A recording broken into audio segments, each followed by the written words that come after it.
Mirë se vini në këtë sesion studimi. Sot do të hapim një nga kurrikulat më thelbësore dhe më të përjetshme mbi karakterin njerëzor. Nuk po lexojmë thjesht disa rreshta nga një tekst i lashtë, por po bëjmë një analizë të thellë, tamam si një përgatitje për provim për të ndërtuar një tablot të qartë të virtytit. Bëhet fjalë për të ashtu quajturën gruaja e Proverbave 31. Gati për të zbuluar thelbin e vërtet të këtij modeli? Le të fillojmë menjëherë me këtë analizë. Le të zhytemi direkt në temë. Pyetja qendrore e këtij masterklasi shtrohet shumë qartë në këtë citat nga Proverbat 31, vargu 10. Kush mund të gjejë një grua të virtytshme? Vlera e saj është shumë më e madhe se margaritarët. E po, kjo ngre një pyetje fantastike për ne sot. Çfarë bën karakterin e një personi kaq jashtëzakonisht të vlefshëm? Është shumë e rëndësishme të kuptojmë qëllimin e këtij burimi. Teksti nuk po kërkon përsosmëri absolute pa asnjë tmet, por po na ofron një projekt vërtet briljant dhe frymëzues për virtytin e vërtetë. Plani ynë i studimit për sot është ky. Së pari, modeli i virtytshëm. Së dyti, vlerat shpirtërore. Së treti, zakonet praktike. Më pas, do të ndalemi pak te miti i përsosmërisë dhe do ta mbyllim me veprimet për sot. Është një rrjedhë logjike nga teologjia e thellë tek zbatimi i thjeshtë në jetën reale. Seksioni i parë, modeli i virtytshëm.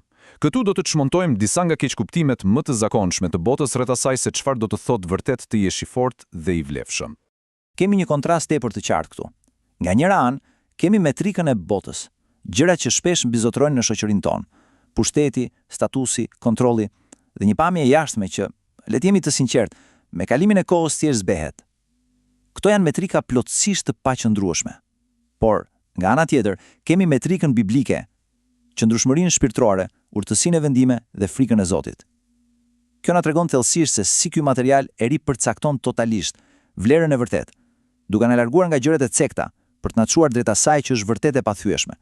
Seksioni i dytë, vlerat thelbësore shpirtërore. Kjo është realisht pjesa teorike e analizës son, motori i brendshëm shpirtëror që mban në lëvizje gjithë këtë model të jashtëzakonshëm të forcës. Këtu kemi atë që lirisht mund ta quajmë tezën themelore të gjithë kapitullit. Proverbat 31:30 e thot shumë bukur: hieshia është mashtruese dhe bukuria është e kote, por grua që ka frikë nga Zoti do të lavdërohet. Dhe kjo ilustron në mënyrë të përsosur një të vërtetë absolute. Standardet e bukurisë së shoqërisë ndryshojnë dhe rishkruhen çdo vit, apo jo? Ato janë thjesht iluzione kalimtare. Por standardi hyjnor shikon thellë në zemër. Bukuria e vërtet nuk qëndron tek estetika, por në një karakter të formuar nga lidhja e pandërprerë me Perëndin. Për shkak të peshës që ka ai varg, është thelbësore të përkufizojmë qartë këtë term kyç të provimit ton, frika e Zotit. Tani, nuk po flasim absolutisht për ndonjë ndjenjë paniku apo tmerri. Kuptimi i vërtet këtu është një respekt i thellë, i shenjtë për Perëndin, ecja në bindje të përditshme, besim i pathyeshëm dhe për ulësi. Pika vendimtare që duhet të mbajmë mend është se ky nderim është absolutisht baza e karakterit. Është vetë burimi nga i cili rrjedh dhe gjithë forca dhe urtësia jon. Duke ndërtuar logjikisht mbi këtë themel, kuptojmë menjëherë domethënien e vargut pasues. Forca dhe nderi janë veshja e saj. Ajo që del në pa këtu është mjaft e bukur, pikërisht sepse themeli është i fortë dhe shpirtëror, sfidat në jetë nuk priten me dorëzim, ankth apo dëshpërim. Përkundrazi, ato përballen me besim dhe një dinjitet të jashtëzakonshëm. Forca shpirtërore kthehet në një veshje të përditshme, mburoja e vërtetë e karakterit. Kalojmë në seksionin e tretë, zakonet praktike të përditshme. Është koha për atë që quhet praktikum. Ky seksion është super i rëndësishëm, sepse tregon se si këto vlera të brendshme, të fshehura thellë në zemër, shndërrohen në veprime të përditshme, të prekshme dhe plotësisht të dukshme. Shikoni pak këtë lidhje direkte mes sferës shpirtërore dhe asaj praktike. Për shembull, dëmshuria. Ajo nuk është thjesht një ndjenjë e bukur, por përkthehet menjëherë në një zakon praktik duke i shtrirë dorën të varfrit. Përgjegjësia kthehet në veprim përmes punës së zellshme dhe të vullnetshme, dhe urësia manifestohet përmes mënyrës se si flasim, me hir dhe dashuri. E shihni? Karakteri biblik nuk mbetet asnjëherë thjesht një ide abstrakte, ai është gjatë gjithë kohës në veprim. Për ta thelluar pak më shumë të pikën mbi urtësinë në të folur, ja vlen t'i bëjmë një kryqëzim këtyre dy teksteve. Proverba 31 thotë se ajo hap gojen me urtësi dhe mësimi i mirësisë është në gjumën e saj. Kur e kombinojmë këtë me udhëzimin tek Efezianëve që asnjë fjalë e keqe të mos dalë nga goja jon, zbulojmë një parim vërtet madhështor. Forca e vërtet biblike nuk gjendet tek ai që vërtet më fort për të mbizotëruar. Absolutisht jo. Forca gjendet pikërisht tek fjalët e mençura që ndërtojnë familjen, që sjellin qetësi në mes të stuhisë dhe që lënë një ndikim për breza të tërë. Tani, le të ndalemi pak te fjalit e vargut 27, i cili thekson fort kujdesin për ecurinë e shtëpisë.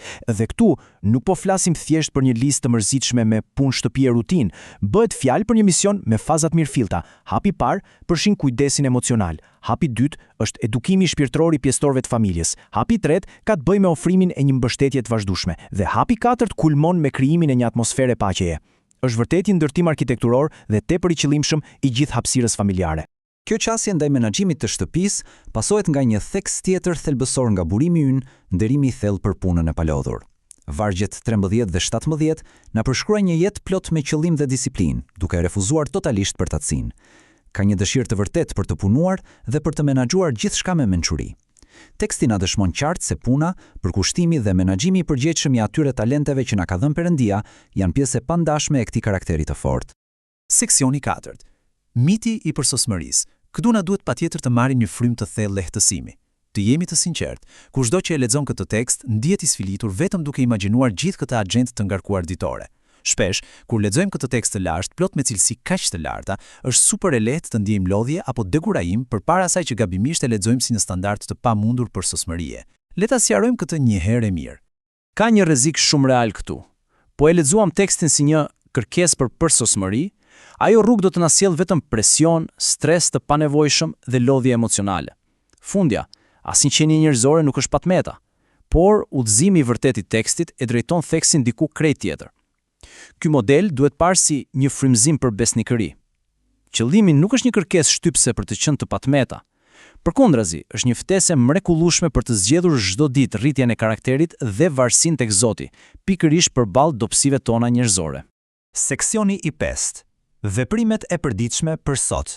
Ky është pikërisht ai momenti i kulmit, ku ne kthejmë këtë tekst mijëravjeçar në një udhëzues studimi modern dhe shumë praktik, gati për ta zbatuar që sot në jetën tonë.